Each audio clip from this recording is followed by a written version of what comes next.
These mighty watchtowers are part of the NCR Correctional Facility, currently under the command of Eddie and his powder gangers who had a recent prison break. Later on in the game, you have the choice of handing it over to the NCR in an attack or repelling them and getting some powder ganger fame. Dawes here will let you in if you bribe him, or alternatively you can pickpocket the key or just take it off him by force, although you will then have to fight all the powder gangers inside. Myers can be found here if you need him to become the new mayor of Prim, and there's some supplies you can find in the fridge and first aid box. Everything is considered stealing, so do be careful.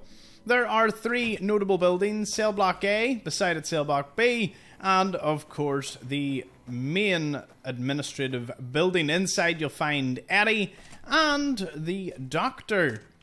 The one in question here, over here, Hannigan, will be of service to you. He has some medical supplies beside him and likes to keep to himself. If we move upstairs, we can find Eddie and a skill book called Line Congressional Style. It'll give you +3 to your speech or +4 with the comprehension perk. Into this room, you can see they have President Kimball nicely decorated alongside Scrambler and Eddie. On Eddie, there is an administration key to get into a little lock room. Behind him is a safe, and there is the warden's terminal, which we can have a quick read of the logs. Guard transfers to the east.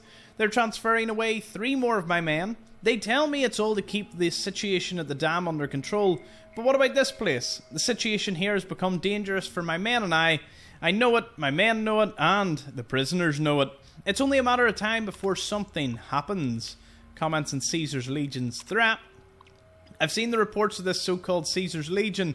It sounds like they're just another bunch of raiders, but the higher-ups back west think they're a serious threat. Suspicions about prisoner conspiracy. Something's going on, and I'm sure that Cook is behind it all. No evidence yet, but something feels off. About Cook, he's quite popular among the younger prisoners, and many of them seem to have taken in by his anti-NCR dogma. Cook's groups are all model prisoners, especially Cook himself. They don't fight, they always do what they're told. They make me nervous. I'd have them watched every second of the day, if I could. Draft of complaint to NCR Command. James, you and I served together for 7 years, and I'm calling in a favour. I need you to convince General Oliver to stop transferring my men out of here and to deliver the replacements I was promised. I'm expected to put these prisoners to work making new rail lines and fixing existing ones, but I can't do that if I don't have any guards to keep an eye on them. Does the General really expect the handful of men I have left to be able to keep several dozen hardened men in line? You owe me for that one time in Modoc. Don't let me down, Nathan.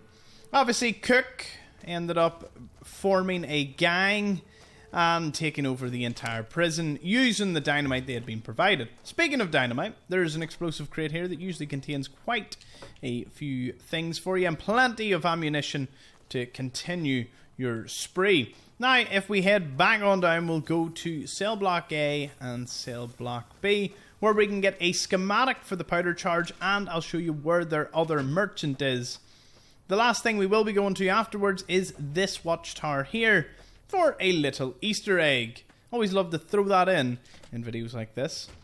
So, this is Cell Block A.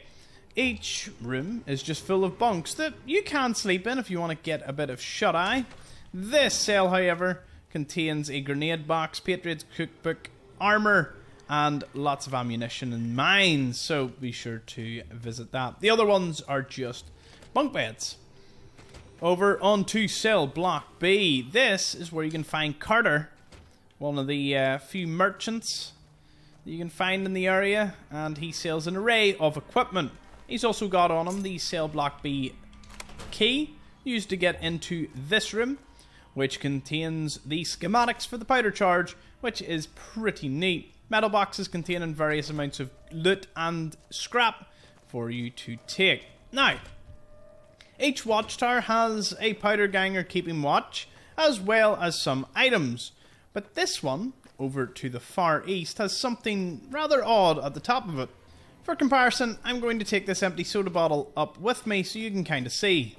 It may not be immediately obvious, but this particular soda bottle to the right is unusually large. Like, much larger than any Nuka-Cola bottle you'll find in the game.